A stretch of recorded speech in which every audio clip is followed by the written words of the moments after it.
Hey everyone, welcome back to Flipper Flicks. I'm Tim, and this is a bonus episode Fireside Chat. We got a great interview for you guys.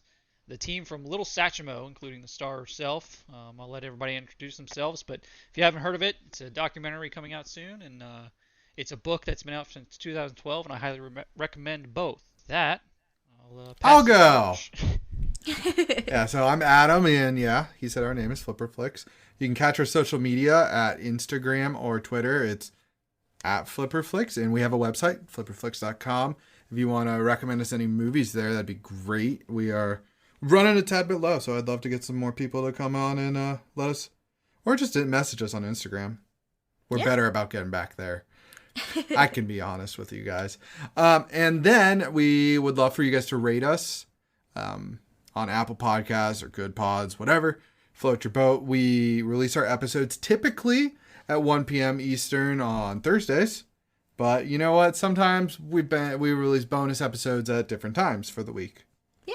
To make things better, more better. Gotta keep it fresh for you guys. You gotta keep it fresh. All right, now I'm gonna tag out. All right. I'm Sam. Hi, Sam. Hey. I still do it. So we saw Lil Satchmo at the Beaufort International Film Festival, and we got a chance to meet some of the team, and we're really excited to have them on the podcast for you guys. Give you a little synopsis of the film.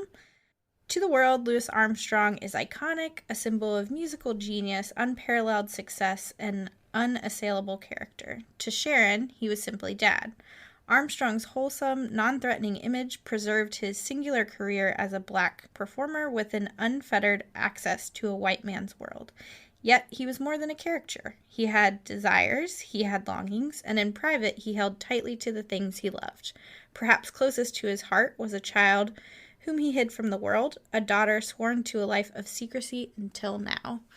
And so that's straight from the program from the Beaufort Film Festival, and like we said, we got the team here. We're really excited to chat with them. And if you'd like to catch Lil Satchmo, it's going to be premiering on Real South on PBS on April 11th. So if you guys like what you hear, go ahead and check it out. Yeah, and they'll give plenty of more info in the episode. Yep. Cue the singing giraffe.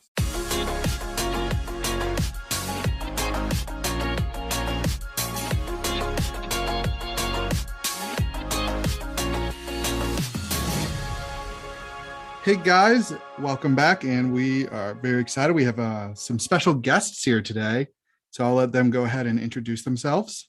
So, who wants to go first? Sure. In here, this is John Alexander, filmmaker, director, editor, working on the recently completed and soon to be airing feature documentary Little Satchmo, and I'm joined by my producers and our star, who will now introduce themselves.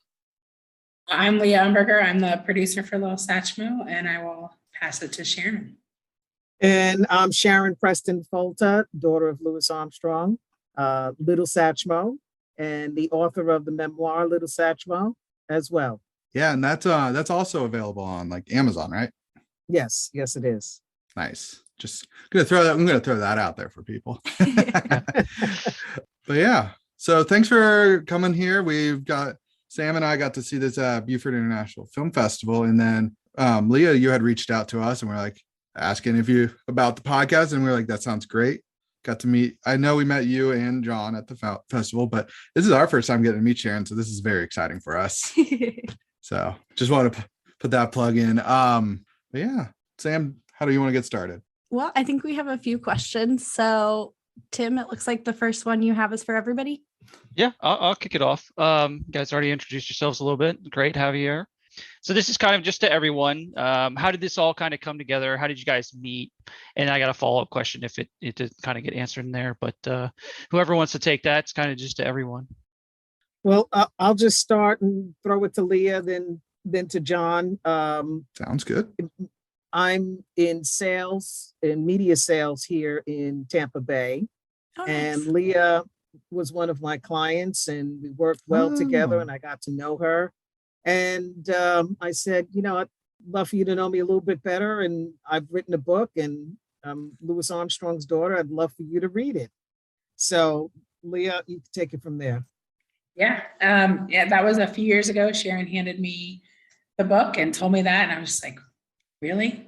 Wow. Like, Yeah. it totally blew my mind because I thought Yeah. I knew what I knew about Louis Armstrong, Sure. and immediately was like, okay, I have to read the book. And so I did. I sat down and I read it. I almost instantly had started like highlighting things of, I come from a film background of doing production design. And so I was just like, I read things and I see images in my head. And so it really just, it started to talk to me that way. And I'd always been looking for a film to produce, and I'd never produced before this point. And so as I started looking at Okay. it and looking at the story, I was like, I think this is it. I think this is the project because I felt so connected to it. And then I met John through another one of my projects that's called the Listen to Film series. I brought John's film in, This Is Love, John and JC.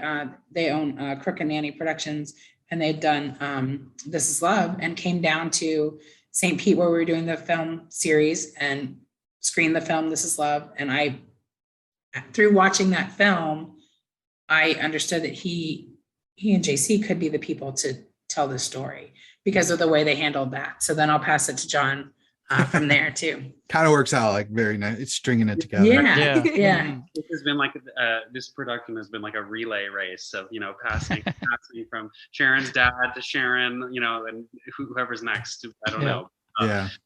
What's amazing is these film festivals. We connected with you guys and this podcast through the Beaufort Film Festival, Beaufort International. We had such a great time with. Similar sort of story between Leah and myself. Really, she was heading up the Listen Up film series in St. Petersburg, Florida. And we were guests down there for the Florida premiere of this film, This Is Love, which is super near and dear to my heart as well. Actually, quick sidebar there. I know you guys cover a lot of comedians. There's some great comedians in that film, like legendary Sinbad. Yeah. Oh yeah. You were saying, I think you were telling us about that at the festival. Yeah. And anyway, but we were showing This Is Love in St. Pete, and Leah mentioned, what she had learned. That did you know that Louis Armstrong had a daughter? No. Did you know that daughter lives right here in Florida?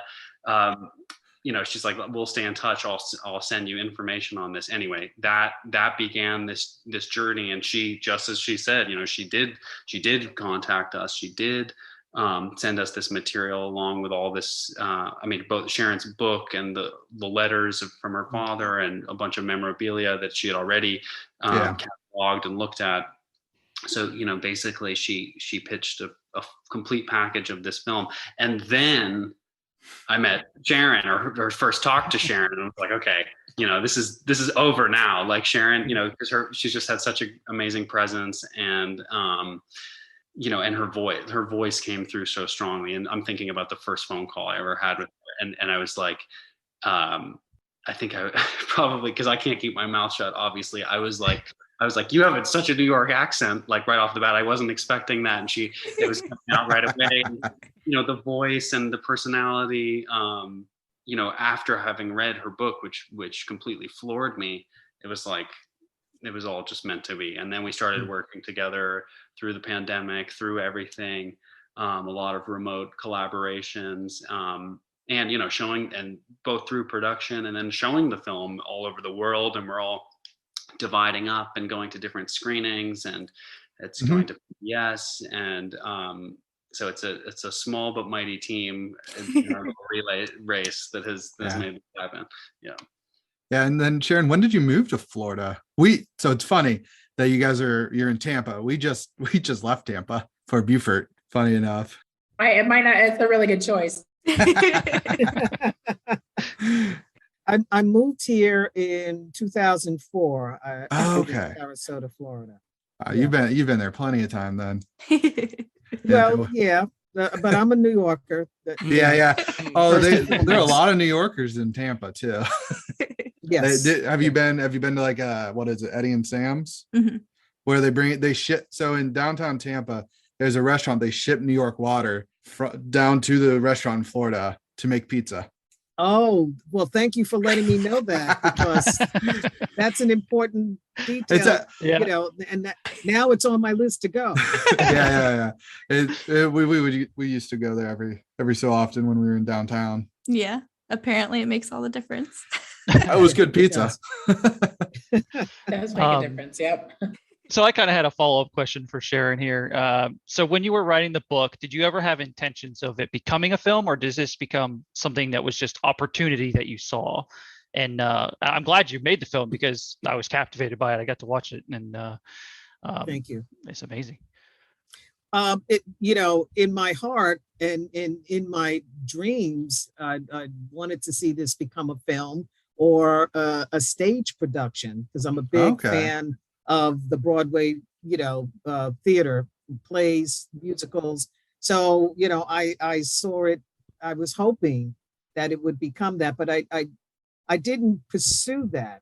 Yeah. And, but I would just have the book out there, and it was more organic how, it got promoted, from talking to people, then having an interview here and there, being invited to speak about the book, meeting people, giving them a copy of the book. So, but it was always, in my heart, and I was hoping.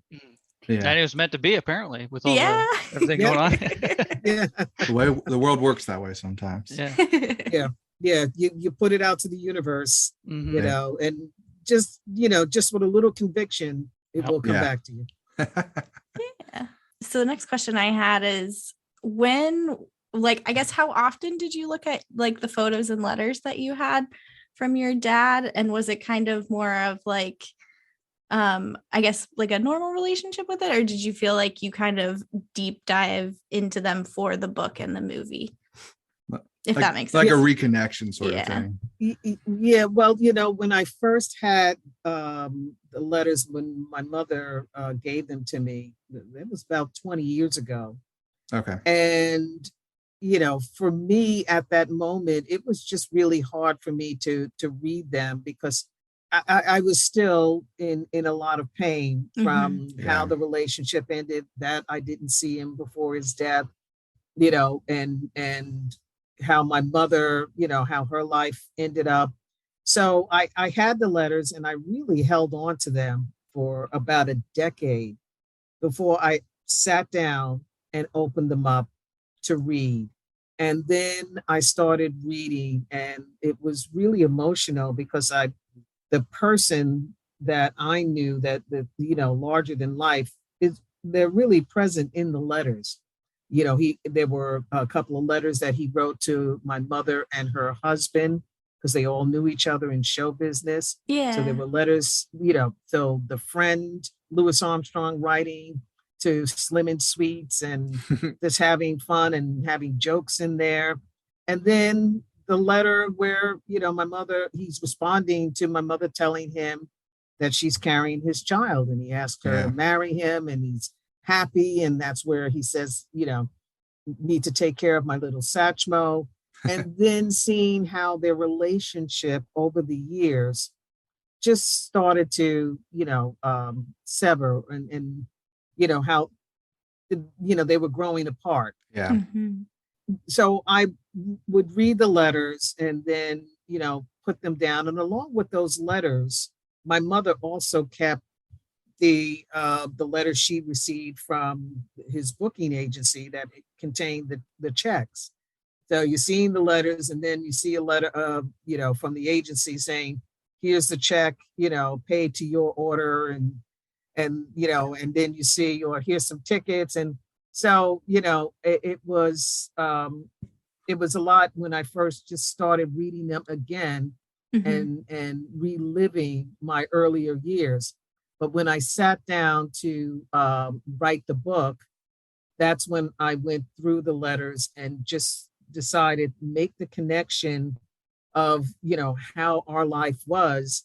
And the letters, and this is, I feel by divine order, the letters chronicle what was going on pretty much as it was happening to Mom and I. And you could see how the relationship was from the beginning to the end. Yeah. And so, but it took a while for me to really read the letters again. Yeah. And then was your mom involved in any of like the making of the book? No, Oh, okay. she finally gave her permission, Yep. but she was not involved in helping me craft, the book and talking about the stories. That was all me. Nice. So I think this one's maybe more for John and Leah. So I remember from the Beaufort Film Festival that the house that you guys shot at has an interesting story, right? Like it's not the real childhood home. Is that correct? Right. That is correct. Yeah. Thankfully, when people watch this movie, the reactions who people, unlike yourself, people who don't know the backstory, they say, "Oh wow!" And you filmed in Sharon's old house that Satchmo, because Satchmo did provide a house for Sharon and her mother. And in the film, it sort of gives the illusion of us diving into that house and moving around it and looking, at the different artifacts, the pictures of Sharon's dad, looking out the window, looking at the shoes and the dress and the toys and the coins. And it really gets into the details of the house. And this house is not actually Sharon's old house, even though thankfully she approved the look of it, because we pulled it off in a way that really was pretty authentic to the way it actually looked. But this house, not at all was the real house. It was close by in New York, actually the home of my grandfather, who is a nonagenarian, still sharp as a tack up there in New York. And he hasn't essentially has not touched his house since the mid 60s or whenever. And so it's like perfect period, captivated, in a time capsule, set dressing and everything just ready to go, like perfectly, laid out. So we moved some things around, moved some furniture around and stuff. And we did source, different art department type things, artifacts and like the dress, the little Satchmo dress in my mind is kind of like an iconic image of the movie. A lot of people comment about that, but these are things that like Leah with her production design background, we sort of sourced and filled in. Nice. But none of those things are actually original. Sharon talks about, the Hawaiian shirt that her father would leave at this house where he kept, his family, his mistress and his daughter. And would leave things on apparently on his visits, and she talks about the smell of the Hawaiian shirt and it being her dad's smell, and the movie kind of dwells on some of these moments, and like there's these what I hope are beautiful tilting smooth liquid shots of this shirt, and that shirt like is something Leah found in her brilliance online. Maybe we found it on eBay, I have no idea. I think, but it's like it all comes from different places. But the house is really that was the house that my mother grew up in. My mother was a contemporary of Sharon's. So all the little toys that were already there, those were my mom's toys. She was like, "Oh, you're putting Fluff Fluff in the movie." And, like she has relationships with all her little teddy bears and stuff.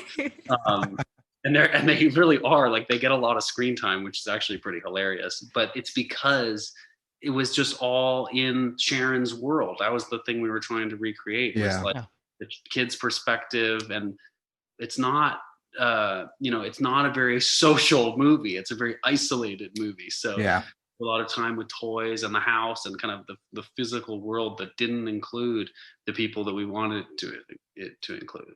Yeah, and this was filmed during like COVID, right? Yes, exactly. All the more so more more isolation. Yeah, because made all the teddy bears wear masks, just and then we would rip them off. No, but right. Like the social distancing was not a problem with when it was me and Fluff Fluff. Well, it certainly felt very organic to the film, and without that knowledge, I would absolutely have thought that was the original home and everything. Yeah, Tim, you had asked us when we were going through our questions. Yeah, because I was very curious about that. How this all comes together and whatnot. It's very cool. It's really interesting. No one questions it. Like no one's ever like in terms of like they just saying, automatically, "Oh, that's not the house." Yeah, it just, and it's, to me, that's a really interesting part of like the storytelling. Like you just you just move through it like you're with them or you're in that space, and it really becomes another character. in its own sense. So Yeah, it's cool absolutely. that it's people believe it, you know. So I got another question here for anyone. Maybe everybody's got input on it. Not sure. How much of the book is there compared to the film, and are there parts that you wish you could have put from the book into the film, or is there anything that you felt was left out, kind of, or? Yes. Yeah. I'm sure we all have answers to this. This is a big, multifaceted question, and really important one. I mean, there's always things I wish could make it into films, and I'm a director editor more so than even like a writer director or a director producer. I'm really an editor by day, and you know, I always want runtimes shorter. I always think things can be cut, but on the other hand, there's always more to a story, and thankfully this film like strikes so much conversation. So when we're doing like these kind of podcasts and interviews, we're always talking about things. I'm like, that isn't even in the movie. I can't even believe that. But it's like, you know, but thankfully, here we are having those conversations. You know what I mean? So it's like, so it does come through eventually. But in terms of the book and how much of the book actually shows up in the film, I'm proud to say that all of the narration, all of the voiceover narration that comprises the film, both with Sharon and John Boutte, the New Orleans voice that comes in as well. All of that is a direct transcript from Sharon's memoir. So we basically just edited the memoir, you know, into a voiceover script. And there might be some, you know, grammatical changes here or there to kind of connect things. Sure. But it's subtle. I mean, the real bones of it is really all from Sharon's perspective, or is all from her memoir, and therefore all from her perspective, because her memoir is really a first person account written in her voice. Much like, by the way, Sharon's father's autobiography was written in his voice. Like, I mean, it sounds, you know, like he's actually talking. Sharon's book is the same way, and we polished, you know, we wanted to elevate this into a true feature film fit for television, but her voice is a genuine, candid, authentic voice throughout. It doesn't feel, I hope it doesn't feel, I mean, you know, it's not words in her mouth, you know, these are her words, and she really owns them, and however she owns them, that's what we went with. I always go back to say that I could listen to a whole series of Sharon reading those letters. Like, we have a lot of footage of her reading, you know, contents of those letters. And there's just something about hearing, like, you can see it on the paper, but when you hear it come through her voice and hear it, it adds a different dimension in terms of all of it. That I think that you could just do little clips of that, and it's very moving. People would love it. Like, it's so personal that it's not like the voiceover in the head. It is like his words coming out through her. And it is this sort of living on, in a sense, that I find really beautiful about those pieces. Yeah, I agree. Yeah. What about you, Sharon? Is there anything? No, I think everything made it into the film. You know, maybe a little bit more of the letters, or a little bit more of, you know, just certain details, but the way the story flowed with what we put in keeps people interested. So it's not where people there's information and then they get stuck in, and there's too much, and then to go on. You know, the comment that I've heard the most is that people stay with it. Like, there's just not a dull moment. It just moves. So I'm very, very pleased. Yeah. And I'm certainly one of those types of people that not necessarily attention span, but, you know, your phone's there and, you know, whatever. Yeah, sure. Goldfish moment. But this is one of those ones that, I mean, I was captivated. Like, my phone, I sitting there and never touched it, just never looked away. And I always love that in the film. And now that's a compliment, because, you know, people are looking at their phones at dinner, you know, having a conversation with someone, they'll pull out their phone in the middle of a conversation. So thank you. That's a compliment. Yeah. I think there's one person that said once, it was like you felt like you were sitting on the porch listening to Sharon. Like, that's great. Yeah. Tell her story. Yeah. And I'm like, that's exactly what it's like. It's like, you're just like, it's like you've known her forever and you just want to hear everything about it. And it's really, that's what I think is really I'm glad that you connected with it that way, because I feel like that's one of the dream things to be said about. Now I'm going to pivot a little bit. I've got actually a question for Sharon about your father. What is this famous green pen? So I Googled it and I was like, and I noticed that a lot of his like autographs were in the green pen, and you had brought it up in the movie, and I was just kind of curious more about it. Just that he loved that color green, and he loved to write letters with it and sign, photographs, and he just loved to use that. So a lot of his letters written to many different people have that green pen. And so, we have letters with the green pen. He signed over pictures to my mother and I with that green pen. And when I had the letters appraised, the appraiser was looking, she goes, oh, that famous green pen. There it is. I would say, isn't one of the letters is typed in green ink too? Was it really? I think in my brain, I think I remember that there's a letter that's like this really fancy, like cursive type. And I think it's actually typed in green ink also. So it goes through the whole, it's very everywhere. Personalized. Yeah. You could tell like it was him, like his voice writing it too. Cause I think that like with what he has shown in media today, I think a lot of people fall on using the word like dig it. And I was like, oh, there it is. He said it. So it was nice to know that that's coming from like truth. Yeah, absolutely. Yeah. And he wrote like he spoke. Mm-hmm. So there are times when you're reading the letters and you just have to go back because it's not words that you would say to express that thought, but you have to go back and think, oh, that's him speaking, right? And then get into his voice and his narrative, and then it makes a lot of sense. Yeah. I noticed that there were like he little gets tickled sometimes, and he writes tee a lot. Yeah, I remember that. Yeah, I noticed that. That was that was something you loved, Sam. Yeah. Yeah. So this one's a little bit different, I guess. So we talked a little bit about the book. Did you do a book tour when it first came out? And if you did, how is that kind of differing from the film festival run? So it was not necessarily a book tour because I self-published. Okay. I did have a literary agent and a co-author, but we did not get a book deal. Okay. So I self-published, and to promote myself, I put the letters up for auction and started at a very high bid. I really did not want to sell them. Yeah. So they were put up for auction and it was called the Hollywood auction. And Profiles in History is the name of the auction house in LA. It's the same auction house that had Debbie Reynolds' collection. And they do this Hollywood auction pretty often. Okay. So the letters did not sell. And but what I wanted from that was a press release. And that press release led to an article in the New Orleans Times-Picayune. So Keith Sparrow wrote the very first piece on me and the forthcoming book at that time. So this is 2012. And then an article in the New York Times. And then a journalist from Miami took the New York Times and the New Orleans Times-Picayune, mashed them together, and it appeared in London and Australia and a few other places.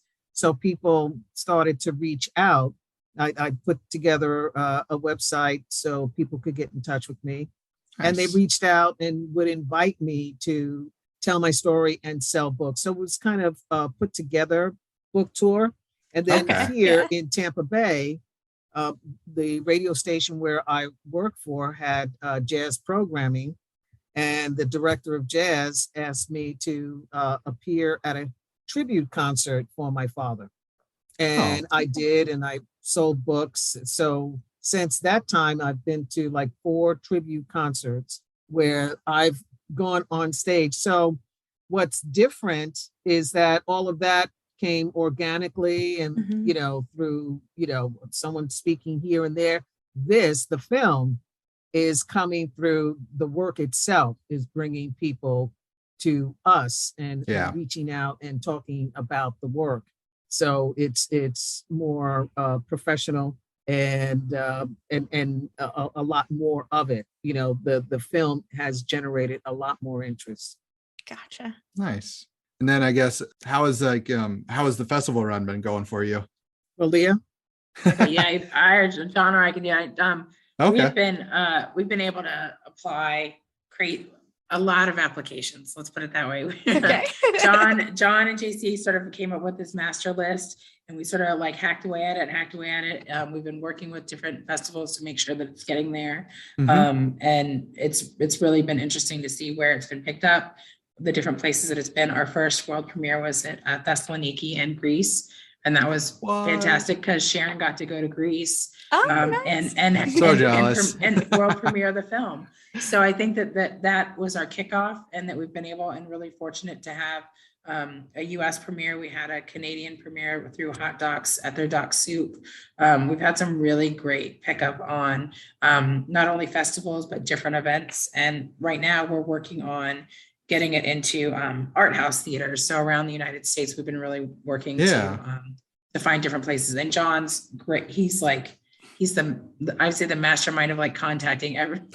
He's shaking his head over there. he's like I do. Yeah.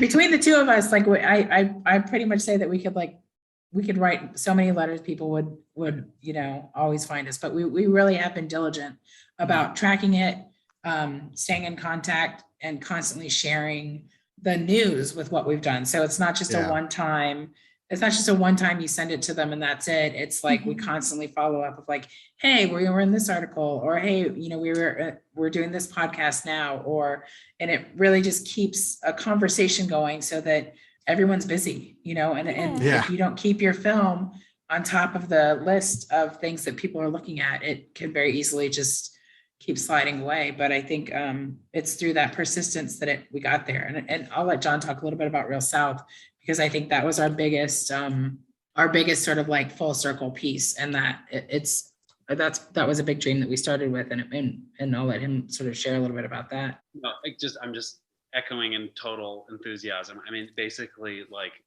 I've learned in this industry, probably all industries, people do not know what you need until you tell them.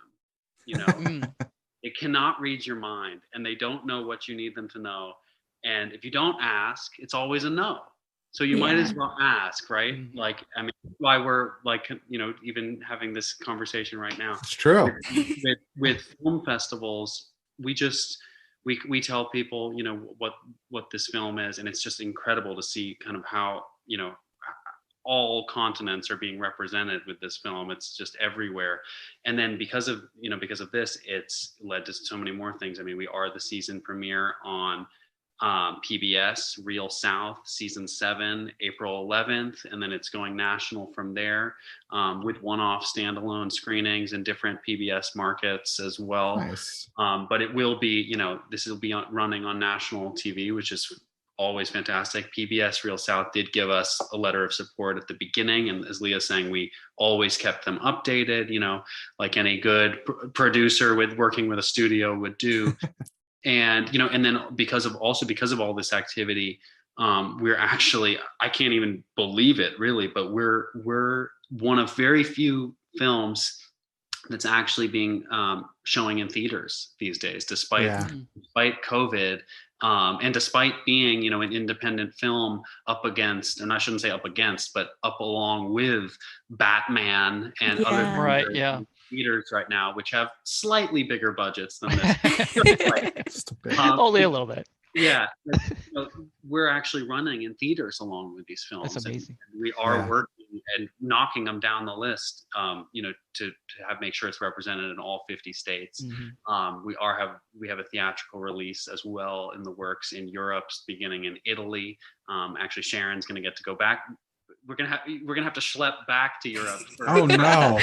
Twist your arm. It's so rough. It's so rough. If you need an entourage to come with, so it's a hard life out here. Living the rock and roll lifestyle, but yeah, we are. We're going to be this. I'm just so glad because of word of mouth, really, and like this very small team. This is being shown everywhere on all platforms, television, theaters, and literally like it could be up to 100 cities in Italy alone running in theaters. So it's definitely going to be out there, especially if you're in Italy. But That's awesome. yeah, we're going lots of places, and it's all just because of, honestly, human to human, word of mouth interaction, and telling people what's going on. And with the PBS part, is it going to be like online and streaming? Because I know that sometimes they put some of those videos out there. They will announce all of that. PBS, PBS will announce all of their plans, but it's kicking off with a March 30th virtual event where people can participate. We'll actually be doing a panel on that, along with our composer, music supervisor, assistant director, jack of all trades, Eddie Corbin, and we'll be doing that on March 30th, all of us. And then April 11th is the season premiere of PBS South season 7. And they'll be announcing plans after that, but it will be syndicated nationally on PBS Real South, as well as the World Channel. Nice.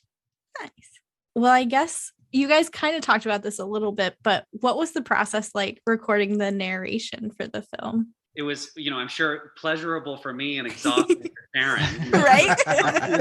What is happening right now?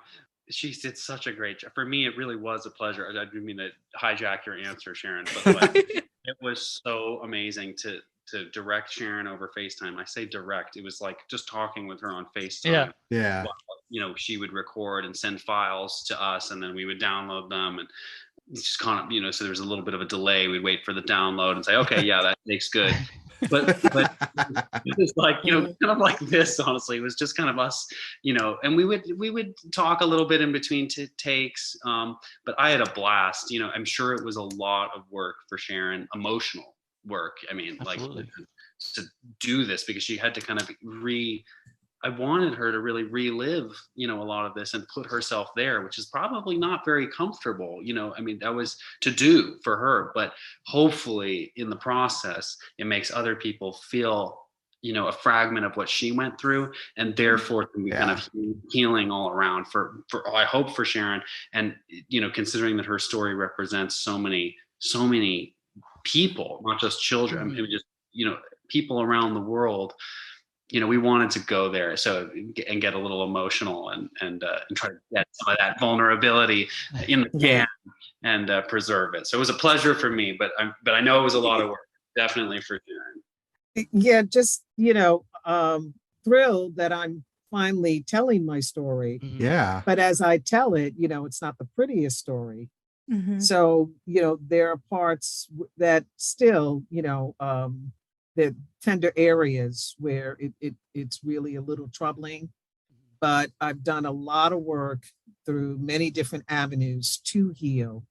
So I don't internalize it and let it affect me in every other part of my life. I just understand what that is. I acknowledge it. I feel the sadness in the moment, but it's really in that moment, and I'm just really focusing on the fact that I'm so happy that I am telling the story. Yeah. But it was incredible, to make this whole thing during COVID, and to be in my home studio, have John on the iPhone, and the Mac, speak into the microphone, the Mac, and everything travel over, and and to have it work, and to hear the sound quality.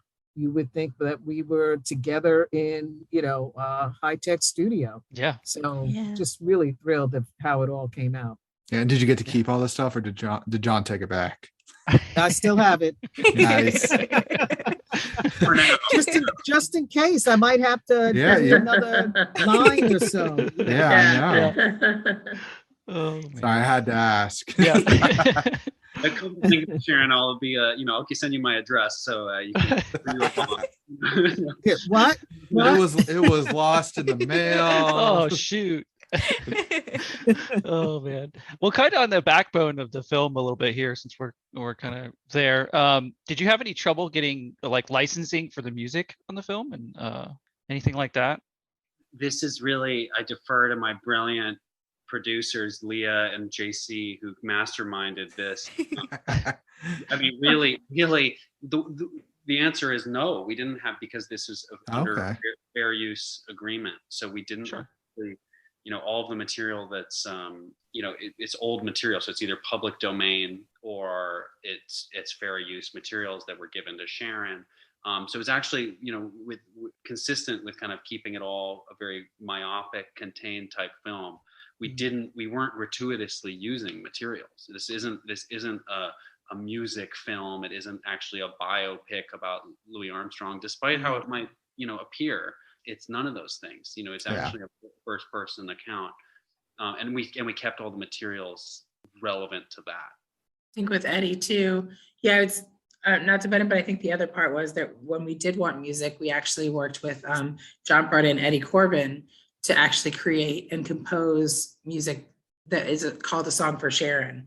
And by using that, we had Wycliffe Gordon come in and play horn on it, and had a piano was part of it, and creating a piece that was almost Sharon's, like it felt like Sharon moving through the space alongside her father. And so I think that's the other really great part about the film, that you will hear instruments in there that you might think, oh, is that Louis Armstrong? But wait, that's not his. And so it's a really great way to sort of bridge the gap, but also have a voice in there that works with Sharon. And what's really great, and it's funny, I just like dawned on me right now. It's like we sat in Sharon's living room and made this film. There's a piano sitting in the living room. So it's obviously those things are part of her life and sort of what she does as a person. And so it was really cool to really know that Song for Sharon is woven throughout there too. So.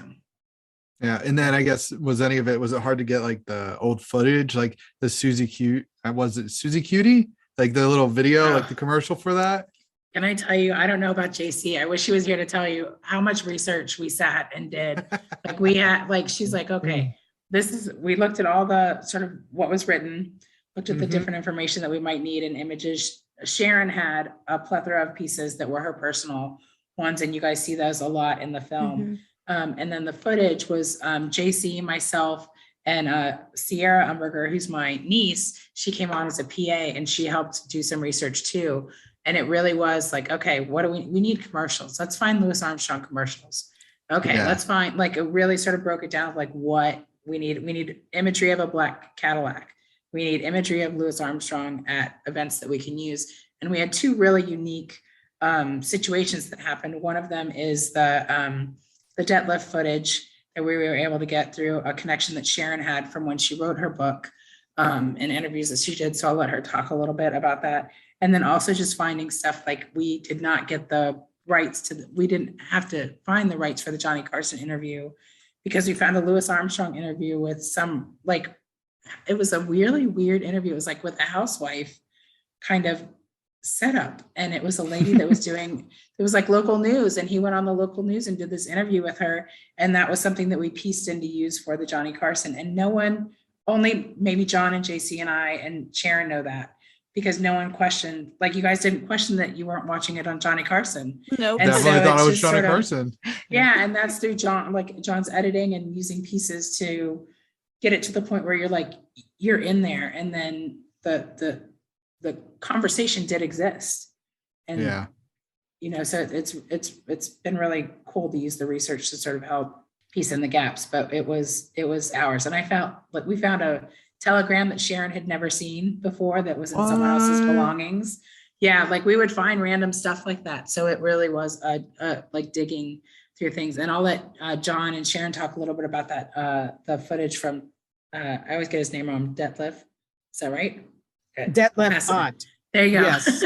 So in 2015, I got an email through my personal website from a gentleman, Detlef Ott. He wrote for a magazine that was published in Germany. Leipzig, Germany, and asked for a copy of the book to review. And at the same time, I got a note from someone else in Germany, from the Jazz Institute Darmstadt, Dr. Nauer, and also asking to review the book. So I sent it to both. Detlef got back to me and said, I want more than an interview. Let's do a full conversation. He did that, published it in Germany and in Amsterdam, and even in a publication in San Francisco. and we became very friendly. And then he told me about his friend, Winifred, who used to drive my father back in the 50s when he came to Berlin. So he would drive him around, and he took a lot of photos of him getting on and off planes and, just being around. And he sent me copies of it. And so that's the footage I gave to John. Yeah, it's like this amazing Super 8 footage of him just following it, kind of just like the everyday tour life. Yeah. Yeah. Off the bus, like signing autographs, sort of the interfacing with the public type footage, which we used just like our own exclusive access to this amazing trove of material. So we definitely used as much of that in the film as we possibly could, and it was like really, really useful for filling in moments. When Sharon was mainly describing following her dad around on tour and joining him on his tour bus and following him around, the coasts, like to various hotels and venues and such. And the footage wasn't actually from those times, like the Johnny Carson things, but it was for all practical purposes the same idea. So it was really useful stuff and really, really nice footage, and it had a lot of personality from Sharon's dad doing it. And I'm guessing that all that footage was not necessarily shown on that TV in the house. Right, exactly. Other footage was. And in fact, since I divulged to you where this house was, I'm determined to go to this house, my grandfather's house, and watch Little Satchmo on PBS on the TV. And do my gosh, progression. Right? You have to do it awesome. Now. Okay, John, I'm just gonna say right now, there has to be a picture of that when that happens. like that has to happen. Like, that's crazy. That would be would be amazing. Anyway, but no, what was on the in that case, it actually will be what was on the TV is actually what's on TV in reality. But no, that's the footage is all cobbled together through smoke and mirrors and editing tricks. They're not tricks, right? They're I'm not deceiving you. We're yeah, right. Yeah. Well, it looked right. It looked normal to me. I was just curious because technology has changed a bit since then. Yeah, just a bit. Yeah. A little bit. Well, I kind of had a personal question for Sharon, and this kind of goes off of what John said earlier. That blue dress is a very memorable moment in the film, and it got me thinking of like, what was your first memory that you had of your father? I think my first memory really was him coming to the house in Perth Amboy. I mean, I saw him, on the road, and I was even younger than that. But really, when we lived with my uncle in Perth Amboy, I do remember him coming to the house and visiting. So and I was about 4 or 5 years old. And then after that, I remember being on the road. Yeah. But I was on the road a lot younger, but I was too little to really remember. Yeah. Yeah, that makes sense. Yeah. And then have you visited any of the locations that you went on, like he went on tour at, like since then, like I guess in the last 20 years? Oh, no. I could reword that question. No, because my mother did not keep the tour itinerary. Okay. So I don't know the exact places. The one I do remember when I was 12 was Atlantic City, but other places, I don't remember the exact places. Okay. I was just curious. Yeah. But yeah, so that's like, those are all of our written questions that we have. So I guess if you want to give one last shout out to your PBS showing before we come to a close, that'd be great. Yeah. Super excited that Little Satchmo is both in theaters and on PBS. Leah, do you want to take away with the specifics there? But yeah, the in terms of finding out information about where Little Satchmo is or where you can find it, you can go to littlesatchmodoc.com. And that way you can sort of see all the different places where we'll be screening and airing. But PBS specifically, March 30th, there's an event that is free for people to sign up for. You have to register it. That information's on our website. And then also April 11th is the launch of PBS Real South on different networks across the United States that carry it. So that's where you want to look for it. But you can look through Little Satchmo and be able to find it. LittleSatchmo.com Okay. and be able to find it. If you look up LittleSatchmo.com, you'll find Sharon's book. So Yeah. Not a bad place to land either. Yeah. no, exactly. Yeah, you'll find the beginning. It'll take you somewhere. Hey guys, let's chat about Anchor, shall we? Anchor is the easiest way to make a podcast. It's free and allows you to record with friends and edit your podcast right on your phone or computer. What's even better is that Anchor will distribute your podcast for you. This was such a huge plus for us since we know nothing about that sort of thing. Another perk we love about Anchor is that it will allow you to make money with no minimum listenership. Again, a huge win. Anchor makes creating and managing a podcast so easy since it's all in one place. Download the free Anchor app or go to anchor.fm to get started. Yeah. Very Awesome. cool. Well, thank you all for coming on. It was Thank you. amazing Great to just opportunity, talk with yeah. you guys. Yeah. And yeah. Thank so- you. Thank you so much for having us. Yeah. And we'll have to talk about Tampa some other time. Yeah.